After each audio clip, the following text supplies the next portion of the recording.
Okay. Hello दोस्तों, मेरा नाम है सिद्धार्थ सिन्हा और ये जो वीडियो आपका CAIB का हम लोग पढ़ रहे हैं ABM advance bank management unit number 6 से मॉड्यूल ए है। Indian economy and various sectors of economy पर एक प्रॉपर वीडियो है, आप देखिए। और इसमें पार्ट 1 हम लोग पढ़ रहे हैं। जो आज का वीडियो है वो है पार्ट 1। ऐसे कई पार्ट्स में वीडियोस बनाए हुए हैं और प्रॉपर अगर CIB का कोर्स करना चाहते हैं तो यहाँ पे मेरा फोन नंबर भी दिया हुआ है, फोन भी कर सकते हैं या फिर इसी वीडियो के डिस्क्रिप्शन बॉक्स में डिटेल्स डाला हुआ है, वहां पे जाके आप देख सकते हैं। चलिए स्टार्ट करते हैं। तो बोलता है कि जो शुरू के 5 साल है, ठीक है, जब भारत आजाद हुआ शुरू के 5 साल, या आप बोल सकते हैं आजाद से मत बोलिए, टिल इंडिपेंडेंस बोलिए, 1900 से 1947 तक। कब से?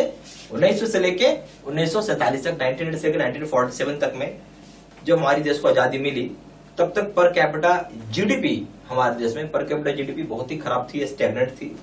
जीडीपी इस समय ग्रोथ देखा गया इस पीरियड में 0.9% का ग्रोथ हुआ, जहां जीडीपी की ग्रोथ क्या हुई इस पीरियड में 0.9%, और पॉपुलेशन का ग्रोथ देखा गया मात्र 0.8%, यानी पॉपुलेशन ग्रोथ भी बहुत नॉमिनल था और जीडीपी की ग्रोथ भी बहुत नॉमिनल हुई।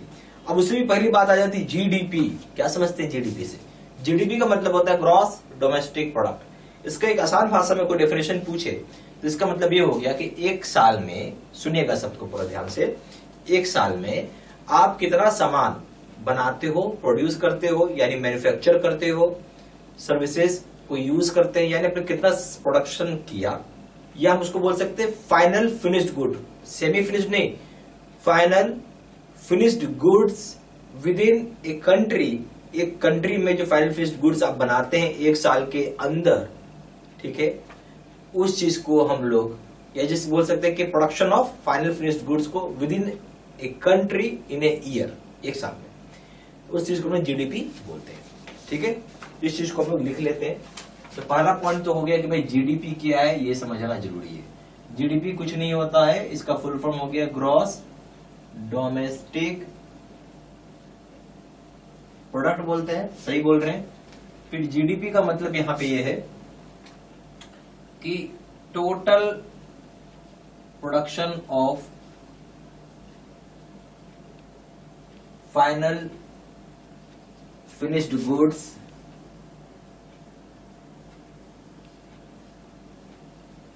विद इन द नेशन, या विद इन द नेशन, या आप बोल सकते हैं और इकोनॉमी। नेशन का मतलब है एक आपका देश का इकोनॉमी, ठीक है। तो total production of final finished goods within the nation या economy in a year time called GDP, gross domestic product, ठीक है। चलिए अब हम लोग बात करेंगे क्या से क्या हुआ।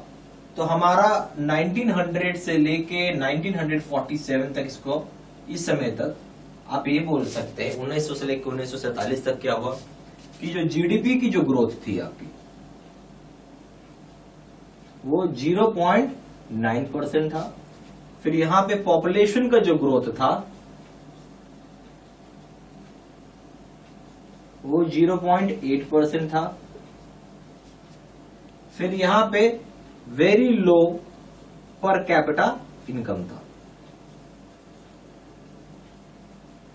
बहुत ही कम या बहुत ही खराब आप बोल सकते हैं कि हमारे देश का पर कैपिटा इनकम था, ठीक है। या आप बोल सकते हैं वेरी लो, या बोल सकते हैं कि स्टैग्नेंट। अच्छा एक चीज और, पर कैपिटा इनकम तो लो था ही, जीडीपी स्टैग्नेंट था, ये भी लिखना है इसमें। अब इसको जीडीपी ग्रोथ कितना था? 0.9%। इसका मतलब ये हो गया कि जीडीपी स्टैग्नेंट था, बढ़ नहीं रहा था, जीडीपी एजीटीजी रह गया। स्टैग्नेंट का मतलब क्या है कि बढ़ नहीं रहा है, ग्रोथ एजीटीजी है, हो रहा है, रुक गया है ग्रोथ, बहुत स्लो। स्टैग्नेंट मतलब होता है very slow growth, very slow growth, ठीक है। चलिए ये बात हम लिख लेते हैं इसी चीज को। During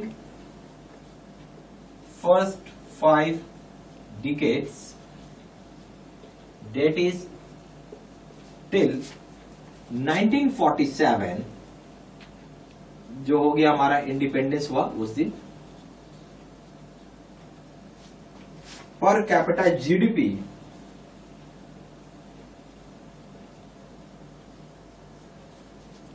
was stagnant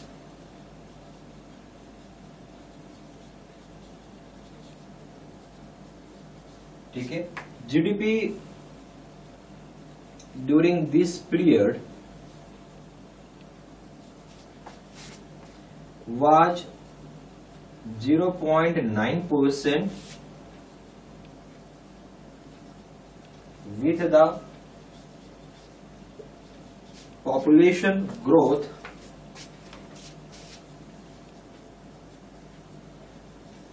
of 0.8%। जो मैंने यहाँ पे लिखा है उसी चीज को मैंने लैंग्वेज में लिख दिया है, ठीक है। तो यहाँ पे क्या बता रहा है कि शुरू के जो 5 साल थे, फर्स्ट 5 डिकेड्स, जो कि 1947 तक है, जो इंडिपेंडेंस का समय था हमारा। तो यहाँ पर देखिए कि पर कैपिटा जीडीपी की अगर हम बात कर रहे हैं तो बहुत ही स्टैग्नेंट था, यानी बहुत स्लो था। जीडीपी इस पीरियड के समय मात्र 0.9% रहा, और पॉपुलेशन ग्रोथ जो हुआ है वो भी बहुत ही स्लो है, 0.8%। बहुत अच्छा है, पॉपुलेशन ग्रोथ तो काफी अच्छा रहा। पॉपुलेशन एक्सप्लोजन कब हुआ है?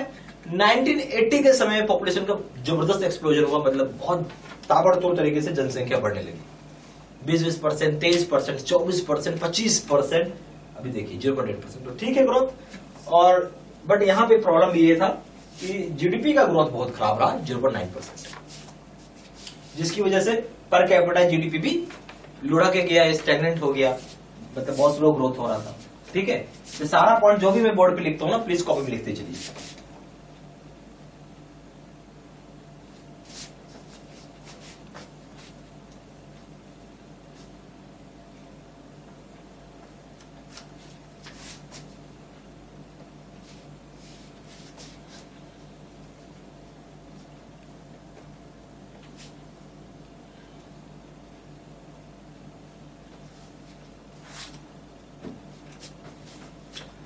अब हम लोग बात करेंगे 1950 से लेके 1980 में क्या हुआ। 1950-1980 में एनुअल जीडीपी की जो ग्रोथ हुई है वो है 3.5%। हम ये बोल सकते हैं कि जो आपका, अच्छा पॉइंट नंबर तीसरा ही, 1950 से लेके 1980 तक में जो हम बोलते हैं कि एनुअल जीडीपी, ठीक है, का जो ग्रोथ रेट था वो 3.5% रहा, ठीक है। इसी चीज को मैं लैंग्वेज में लिख लेते हैं कि annual growth rate of GDP was 3.5% during 1950 to 1980 के टाइम तक। इंडियन इकोनॉमी का जो जीडीपी था पिछले 25 साल में, 1980 से लेकर 1981 तक में, वो 6% रहा था। इंडियन इकोनॉमी का जीडीपी पिछले 25 साल में कितना रहा है? 1980 से लेकर 81 तक में 6% रहा है।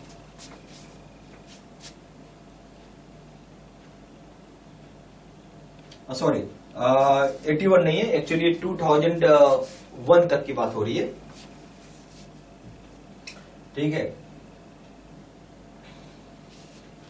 पिछले 25 ईयर्स में आप बोल सकते हैं कि इंडियन इकोनॉमी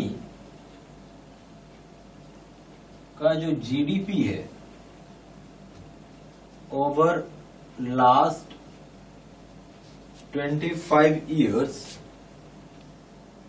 कब से? सिंस 1980 से, 1980 और 81 के समय से अगर आप लेते हैं, यहां से 25 साल ऐड कर लीजिए, तो 25 साल ऐड करेंगे तो क्या हो जाएगा? 1980 प्लस 25 कर दो तो हो गया 2005 तक। तो 2005 तक, ठीक है, यानी 2005 तक आप ये बोल सकते हो उस समय जीडीपी की ग्रोथ हो गई थी 6%, यानी इंप्रूवमेंट होने लगा, ठीक है। जीडीपी की ग्रोथ पहले कितना हो रहा था? 1900 देखिए, एनुअल ग्रोथ जो था जीडीपी का 3.5% था 1950-1980 के बीच में। फिर इंडियन इकोनॉमी का जो जीडीपी का ग्रोथ हुआ लास्ट 25 ईयर्स में, 1980 से 81 में 6% होने लगा, जो कि 2005 तक का पीरियड हो जाता है। फिर जीडीपी की ग्रोथ हुई 2001 से 2000 से लेके 2001 से लेके 2007-2008 तक में 7.2% रहा। तो हम यहाँ पे ये बोल सकते हैं कि 2000 से 2008 तक 7.2% ग्रोथ रहा जीडीपी का। इसी चीज को हम लोग लिख लेते हैं कि जीडीपी ग्रोथ was 7.2% ड्यूरिंग 2001 से लेके 2007 से 8 के बीच में। तो उस समय जो जीडीपी की जो ग्रोथ होती थी 7.2% था 2001 से लेके 2007-8 तक। ठीक है, फिर जीडीपी की ग्रोथ 8.8% हो गई 2003 से 2004 के पीरियड से लेकर 2007-8 के बीच में। और इसका सार ग्रोथ देखा गया पर कैपिटा इनकम में भी बहुत तेजी का ग्रोथ आया। एक आपका फेज था, आप इसको लिख सकते हैं 2003-4 से लेके 2007 या 8 का जो फेज होता है। ठीक है, ये फाइनेंशियल हमेशा अप्रैल 1 अप्रैल से लेकर 31 मार्च होता है अगले साल का। तो फाइनेंशियल यही रहता है आपका। कितना था वो हो गया यहाँ पे 8.8% बता रहे हैं। ठीक है, ये हो गया जीडीपी ग्रोथ। एंड यहां उसके बाद इसी फेज में देखा गया कि पर कैपिटा इनकम भी शार्प ग्रोथ आया, पर कैपिटा इनकम में शार्प ग्रोथ आया, पर कैपिटा इनकम में आया है। ये सारे पॉइंट आपको इसमें लिखनी होगी। तो जो बात हमने बोला है इसको लिख लेते हैं वर्डिंग में, तो ज्यादा अच्छा समझ में आता है। ठीक है,